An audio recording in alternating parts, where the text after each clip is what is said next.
নমস্কার বন্ধুরা, আরেকটা বিদ্যাপনের ব্লগ দিয়ে চলে এলাম। কি দেখছো? এটি হচ্ছে অনিরুদ্ধাচার্যর গৌরীগোপাল আশ্রম। এর উল্টো দিকে বৃদ্ধাশ্রমটি আছে, আর এখানে তিনি কথা পাঠ করেন। এসেই তো আমরা তার কথা শোনার জন্য বসে পড়েছি। তিনি বৃন্দাবনে খুব ভালো কাজ করছেন। 300 মাতাকে তার বৃদ্ধাশ্রমে রেখেছেন। এছাড়া 150 বালক তার গুরুকুলে পড়াশুনো করে বিনামূল্যে। আর তার অখণ্ডে রসোয়ে সবসময় ভান্ডারা চলে। সব সময় তোমরা ওইখানে বিনামূল্যে খাবার খেতে পারবে।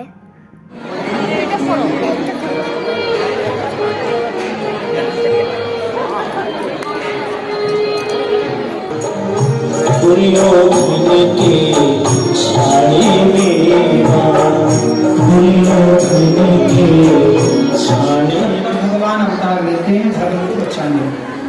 तो भगवान अवतार लेते हैं किसका? 3 ঘন্টার কথা তো, তাই আমি এখানে অল্প ঘুমিয়ে পড়েছি।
বৃদ্ধাশ্রমের গোশালাটি, আর এইখানে পার্সোনালি তিনি সবাইকেই সাক্ষাৎ করেন।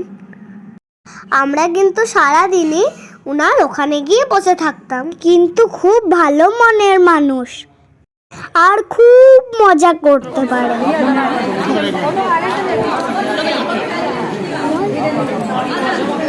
এইটি তার বৃদ্ধাশ্রমে আমরা লিফটে করে ওপরে উঠছি। এখানে বয়স্ক মাতারা থাকেন, আর ওপর থেকে দেখো তার আশ্রমের গোশালাটি দেখা যাচ্ছে। এই রুমগুলোতে সব বয়স্ক মাগুলো থাকেন। আমি সবার কাছে একটু আশীর্বাদ নিয়ে নিলাম। এই মাতারাও কিন্তু খুব ভালো। এই মাতারা ধন্য যে অনিরুদ্ধাচার্যকে পুত্র হিসাবে পেয়েছি। তার ভান্ডারার জায়গা, তার বৃদ্ধাশ্রমের ভেতরের মন্দির।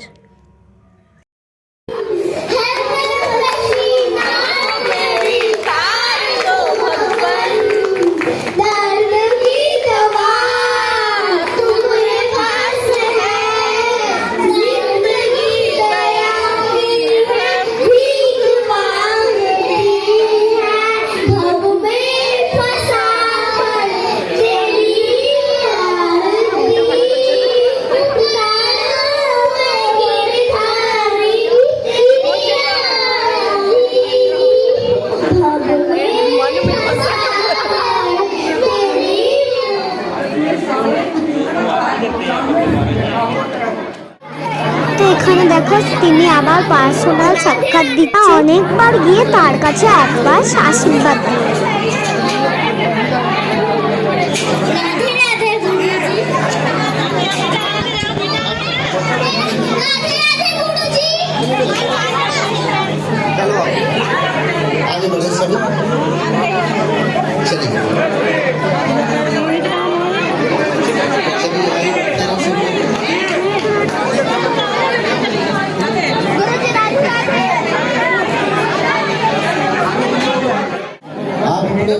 ভিডিওতে গুরুকুল আর তার গোশালার ভিডিওটি তোমাদেরকে দেখাবো।